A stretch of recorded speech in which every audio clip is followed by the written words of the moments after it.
এই তো আমার রান্নার ফাইনাল লুক। রান্না প্রায় শেষের দিকে। এই তো রান্না হয়ে গেছে, এখন চুলা নিভাই দিছি। কেমন হয়েছে সবাই বলবেন। হ্যালো ভিউয়ার্স, আসসালামু আলাইকুম। সবাই কেমন আছেন? আশা করি সবাই ভালো আছেন। এই তো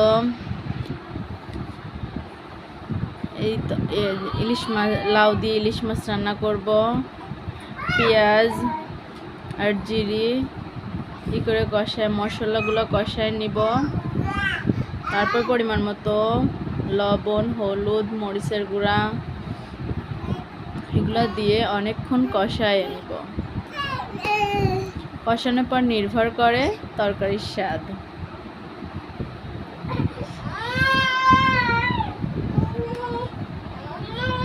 এই তো এর মধ্যে একটু পানি দিব। পানি দিয়ে তরকারির মশলাটা ভালোভাবে কষায় নিব।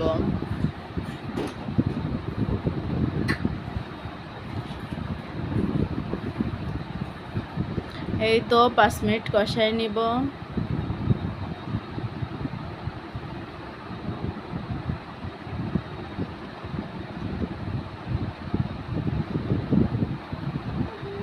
কষানো হয়ে গেলে তরকারিটা দিয়ে দিব।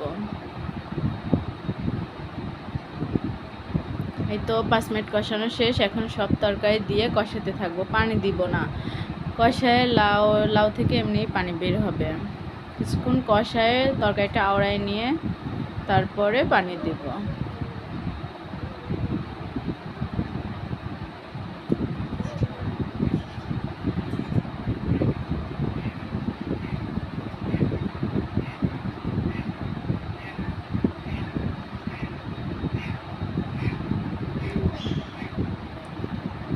এই তো ঢেকে ঢেকে এখন একটু কষায় নিব।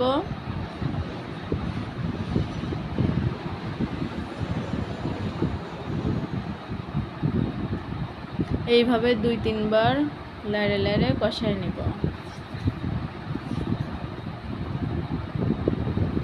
কি সুন্দর কালার আসছে দেখেন।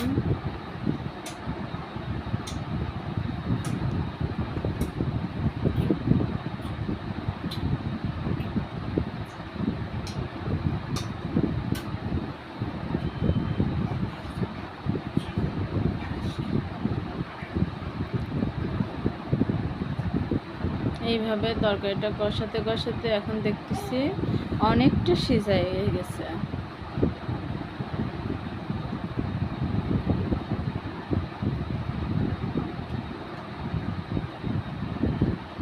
এখন পানি দিব। এখন পানি দিয়ে মাছ দিয়ে দিব।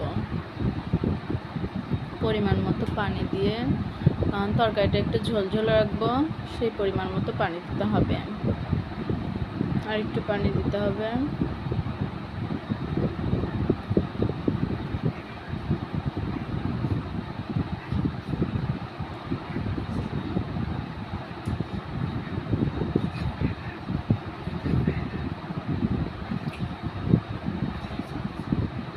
এখন মাছগুলো দিয়ে দিব।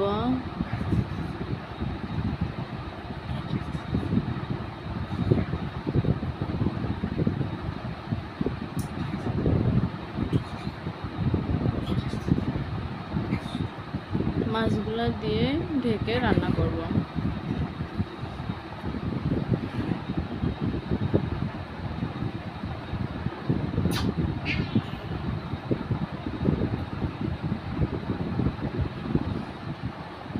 এই তো তরকারিটা উতলাই গেছে দেখতেছি। আর 5 মিনিট রান্না হলে হয়ে যাবে রান্না।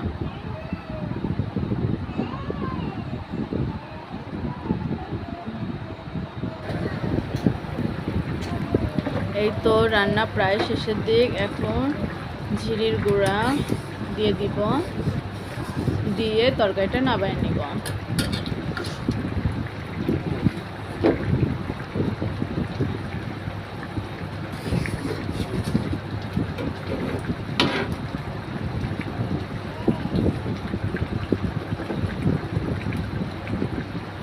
এই তো আমার তরকারিটা প্রায় শেষের দিকে।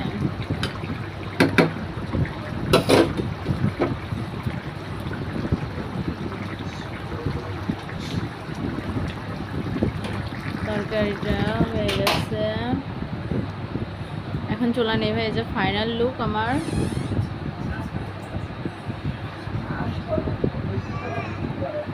ফাইনাল লুক, রান্না শেষ।